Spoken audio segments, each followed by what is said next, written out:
ఓం మహాగణాధిపతయే నమః. ఓం గం గం గణపతయే నమః.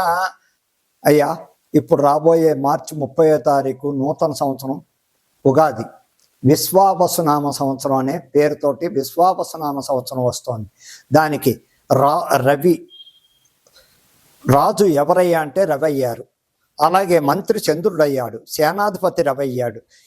ఈ పరిస్థితిలో విశ్వావసునామ సంవత్సరం మార్చి 30వ తారీఖు నుంచి మళ్ళా 26 మార్చి వరకు ఎలా ఉన్నాయంటే గ్రహగతులు, దేశకాల పరిస్థితులు అనేక రకాలుగా చాలా ఇబ్బందులతో కూడుకున్నది. విశ్వావసునామ సంవత్సరంలో చాలా రకరకాల ఇబ్బందులతో కూడుకున్నది.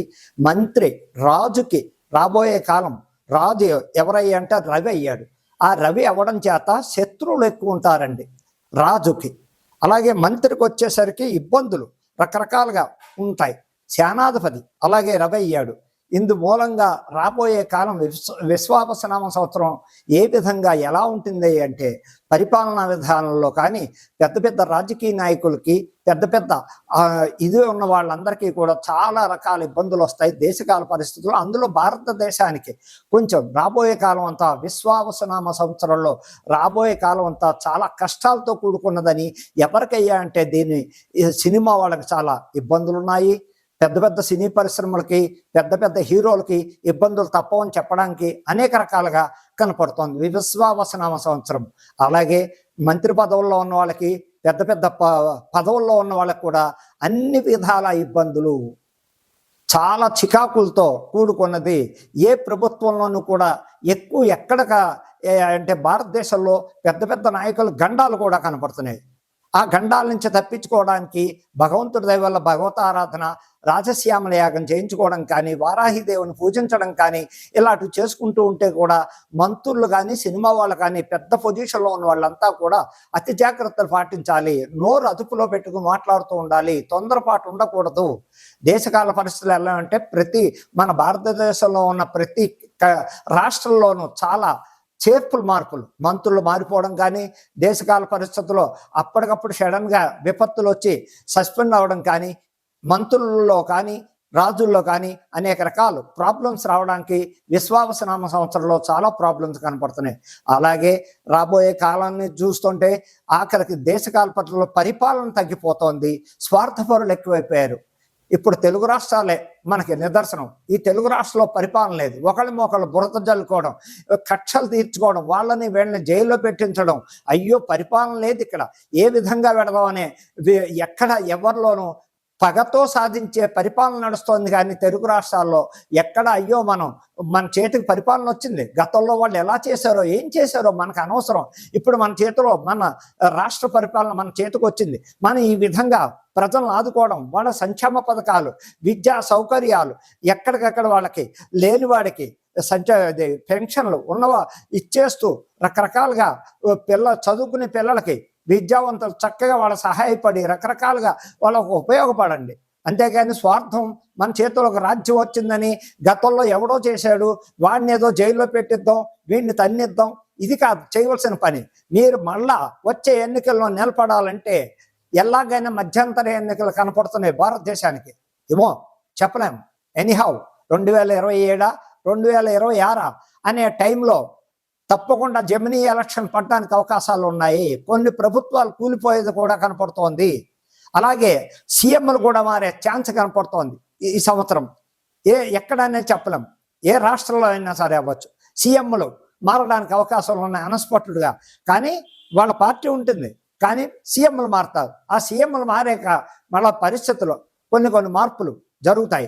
ఏదేమైనప్పటికీ కొన్ని ప్రభుత్వాల్లో చాలా ఇబ్బందులు కనపడుతున్నాయి. ప్రధానమంత్రి అవ్వచ్చు, ప్రధానమంత్రి విషయంలో కూడా కొన్ని ఇబ్బందులు, అనారోగ్య సమస్యలు కనపడుతున్నాయి ఆయనకు కూడా.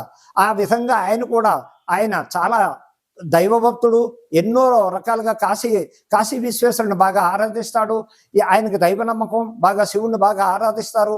అటువంటి వారికి ఆరోగ్యం బాగుండాలని విశ్వావసునామ సంవత్సరంలో ఆయన ప్రధానమంత్రిగా బాగుండాలని ఆశీస్సుస్తున్నాం. కానీ ఎప్పటికీ జాగ్రత్తలు తీసుకోక తప్పదు. ఆయనకు కొన్ని సమస్యలు ఉన్నాయి. ఆయన కూడా జాగ్రత్త పడుతూ వెనక ముందు ఆలోచిస్తూ స్టెప్ వేయడం వలన సెక్యూరిటీ వల్ల కానీ ఇంకో రకంగా కానీ ఇబ్బందులు వచ్చే చూసుకుంటూ మన ప్రవర్తనలో వెనక ముందు ఆలోచించుకుంటూ ప్రధానమంత్రి కూడా కొన్ని జాగ్రత్తలు పాటించవలసింది తప్పదు. అందుకని దేశకాల పరిస్థితులు ఉన్నాయి. ఇకపోతే ద్వాదశ రాశి ఫలితాల్లో ఎవరికి ఎలా ఉందయ్యా అంటే వృశ్చిక రాశి వారికి కూడా అష్టమ శని వెళ్ళిపోతుంది ఏప్రిల్ 17 నుంచి. వృశ్చిక రాశికి కూడా ఏప్రిల్ 17 నుంచి అంటే రాబోయే కాలం వారికి కూడా ఇళ్లలో శుభకార్యాలు జరగడం, వారికి ఏదైనా ఫైనాన్షియల్ ఇబ్బందులు కానీ అనారోగ్య ఇబ్బందులు కానీ ఉంటే కనుక వారికి అన్ని విధాల ఆ భగవంతుడు తోడ్పడతాడు. రాబోయే కాలం వృశ్చిక రాశికి కూడా చాలా బాగుంది.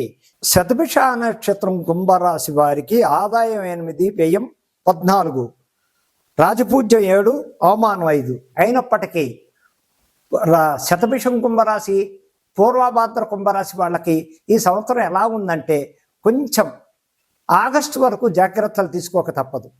ఆగస్టు నుంచి వాళ్ళకి కొంచెం మార్పులు కనపడతాయి. ఎందుకంటే షష్టగ్రహ కూటం ఎఫెక్ట్ కూడా ఉంది. మీనరాశిలో షష్టగ్రహ కూటం ఈ ఎఫెక్ట్ కొంచెం కుంభరాశి వాళ్ళకి మీనరాశికి కూడా చూపిస్తుంది. ఆదాయ వ్యయాలు ఎలాగంటే ఆదాయం 8, వ్యయం ఏమండి ఆదాయం 8, వ్యయం 14 ఎక్కడి నుంచి తేవాలి, ఎలా తేవాలంటారు. దానికి దీనికి సంబంధం. వచ్చిన దాంట్లో 100 రూపాయలు వస్తే 200 ఖర్చు అవుతుందంటే అప్పు కనపడదని చెప్పడానికి ఆస్కారం లేదు. ఏదేమైనప్పటికీ కుంభరాశికి శతభిష నక్షత్రం కుంభరాశి వాళ్ళు, పూర్వభాద్ర కుంభరాశి వాళ్ళకి ఆగస్టు వరకు కొంచెం ఇబ్బందులు ఉంటాయి. అక్కడి నుంచి మిశ్రమ ఫలితాలు ఇస్తూ మెల్లిమెల్లిగా వాళ్ళకు కూడా కొంచెం మంచి జరుగుతూ ఉంటాయి. పడ్డ బాధలకి ఏ సినిమా ఫీల్డ్ వాళ్ళు అవ్వచ్చు, రాజకీయ పరంగా వాళ్ళు అవ్వచ్చు. కొంచెం ఇబ్బందులు ఏప్రిల్ లగాయితూ ఆగస్టు సెప్టెంబర్ దాకా కొన్ని జాగ్రత్తలు తీసుకోవాలి. ఎందుకంటే సెల్ఫ్ డ్రైవింగ్ జాగ్రత్త, వీళ్ళు ఎంతసేపు సెల్ఫ్ డ్రైవింగ్ జాగ్రత్త, ఫైనాన్స్ విషయంలో జాగ్రత్త. ఇచ్చిన సొమ్ము తిరిగి రాదు. బయట ఇంకా నిందలు పడ్డం, అవమానాలు పడ్డం ఇలాంటివన్నీ జరుగుతాయి. కాబట్టి ఫైనాన్షియల్లో జాగ్రత్త, డ్రైవింగ్ విషయంలో జాగ్రత్తగా ఉంటూ మీ నియమాలు ఎంతసేపు హనుమంతుడిని ఆరాధిస్తూ చక్కటి ఫలితాలు ఇస్తూ చక్కగా అక్కడ మీరు చేయవలసిన శతభిషం కుంభరాశి వాళ్ళు మధ్యవేళ గోమేధకం పెట్టుకోండి. దానివల్ల ఇది చాలా. పూర్వభాద్ర నక్షత్రం వాళ్ళు చూపుడు వేలు పుక్షిరాగం పెట్టండి, మధ్యవేలకు నీలం పెట్టండి. దానివల్ల మీకు ఎన్నో రకాలుగా అంటే వ్యక్తిగత జాతకం. ఇప్పుడు కుంభరాశి వాళ్ళకి బాగోలేదు అని చెప్పడానికి వ్యక్తిగత జాతకం రాశి ప్రకారంగా శని నడుస్తుంది. వ్యక్తిగత జాతకంలో మీకు ఏ గురు మహాదశం, బుధ మహాదశం, శుక్ర మహాదశం చక్కటి ఫలితాలు ఉన్నాయనుకోండి, దానివల్ల కూడా సగం ఎఫెక్ట్ పోతుంది. శని ఎఫెక్ట్ చక్కగా ఉంటారు. అది అంటే నక్షత్రాధిపతి రాశ్యాధిపతికి కూడా నేను ఈ విధంగా చెప్పడం జరుగుతుంది. మీరు మళ్ళా అర్థం చేసుకోండి. అక్కడ కుంభరాశి శతభిషం కుంభరాశి వారికి మధ్యవేలు గోమేతకం, ఓ పూర్వభాద్ర నక్షత్రం కుంభరాశి వారికి మధ్యవేలుకి నీలం, చూపుడు వేలు వృక్షరాగం ధరించండి. మంచి రోజులు వస్తాయి. అయినప్పటికీ అంత భయపడిపోయేది లేదు. మిశ్రమ ఫలితాలు. ఆగస్టు వరకు జాగ్రత్తగా ఉండండి. దైవబలం ఎంతసేపు ఆంజనేయ స్వామి గుడికి వెళ్ళండి, నవగ్రహాలను ఆరాధించండి, ప్రతి శని త్రయోదశికి తైలాభిషేకం చేయించుకోండి. ఈ రకంగా అన్ని విధాలా బాగుంటారని చెప్పడానికి ఆస్కారం ఉంది. ఇకపోతే ఉత్తరాభాద్ర నక్షత్రం వారికి ఆదాయం వ్యయాలు ఎలాగున్నాయా అంటే ఉత్తరాభాద్ర వారికి ఆదాయం 5, వ్యయం 5. మీనరాశి వారికి ఆదాయం 5, వ్యయం 5, రాజపూజ్యం 1, అవమానం 1. కాబట్టి మీనరాశి వాళ్ళకి ఈ మీనరాశిలోనే కొన్ని ఏళ్ళనాడు శని నడుస్తోంది. అప్పుడే 2 సంవత్సరాలు అయిపోయింది. వీరికి ఇంకా 5.5 సంవత్సరాలు బ్యాలెన్స్ ఆఫ్ ఏళ్ళనాడు శని నడుస్తోంది. వీళ్ళ షష్టగ్రహ కూటం మీనరాశిలోనే, అందులో మీనరాశిలోనే రాహు పడ్డాడు. కాబట్టి అతి జాగ్రత్తలు తీసుకోమని చెప్తున్నాం. ఎలాగంటే హెల్త్ పరంగా జాగ్రత్త పడండి, సొంత డ్రైవింగులు చేయకండి, ఫైనాన్షియల్గా ఇబ్బందులు పడకండి. ఫైనాన్షియల్గా మీ చేతి నుంచి వెళ్ళిన సొమ్ము తిరిగి రాదు. యాక్సిడెంట్లు కనపడుతున్నాయి సెల్ఫ్ డ్రైవింగ్లో. కొంచెం ఇబ్బందులు పడకండి, జాగ్రత్త పాటించండి. ఉత్తరాభాద్ర మీనరాశి వాళ్ళ కానీ, రేవతి నక్షత్రం మీనరాశి వారి కానీ, ఈ రాశి వారికి పూర్వభాద్ర లాస్ట్ పాద మీనరాశి వాళ్ళు కానీ ఎలాగైనప్పటికీ ఏళ్ళనాడు శని ఇబ్బందుల్లో ఉన్నారు. అతి జాగ్రత్తలుగా ఉండండి. ఏమైనప్పటికీ సంపాదన ఉంటుంది, సంపాదన లేదు అని 100కి 2,200 ఖర్చు అవుతూ ఉంటుంది. కానీ అలా అని చెప్పి పస్తులు ఉండరు. చేసే దాంట్లో ఆదాయం ఉంటుంది, అలాగే 2 రెట్లు ఖర్చు అవుతూ ఉంటుంది. దేనికయ్యా ప్రాబ్లమ్స్ అంటే హెల్త్ ప్రకారంగా కొన్ని షష్టగ్రహ కూటం మీనరాశిలో, రాహు మీనరాశిలో, అదే మళ్ళా రాహు కుంభరాశిలోకి ప్రవేశిస్తున్నాడు. అదే కుంభరాశిలోంచి శని మీనరాశిలోకి రివర్స్ అవుతున్నాడు. ఈ శని ప్రభావం ఈ 2 రాశులకి కొంచెం దోషాలు ఉంటాయని చెప్పడానికి, అదే దశ బాగుందనుకోండి వ్యక్తిగతంగా ఏ బుధ మహాదశం, చక్కగా గురు మహాదశం, శుక్ర మహాదశం, ఇలాంటి దశలు ఉంటూ ఉంటాయి, మంచి మంచి దశలు. ఆ దశల్లో కూడా ఈ శని కొంచెం కంట్రోల్లో ఉంటాడు ఆరోగ్యం పరంగా.